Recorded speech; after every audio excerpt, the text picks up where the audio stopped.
యేసు తన శిష్యులతో కొంచెము కాలమైన తరువాత మీరిక నన్ను చూడరు, మరి కొంచెము కాలమునకు నన్ను చూచెదరని చెప్పెను.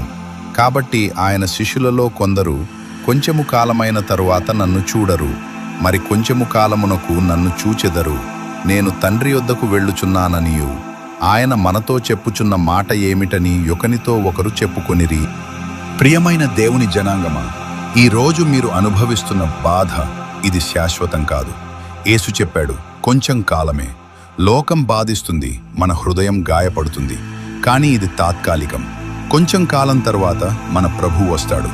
పాపం ముగుస్తుంది, మరణం ఓడిపోతుంది, కన్నీళ్లు తుడిచిపెట్టబడతాయి. బాధకు గడువు ఉంది, కానీ ఆనందానికి అంతం లేదు. అందుకే ఈరోజు ధైర్యంగా ఉండండి. ఇది కొంచెం కాలమే. మీ బాధను, కన్నీటిని దేవుని ముందు పెట్టండి. ప్రతి కన్నీటిని తుడిచి నీ బాధను ఆయన సంతోషముగా మారుస్తాడు. ఇక కొంచెం కాలమే.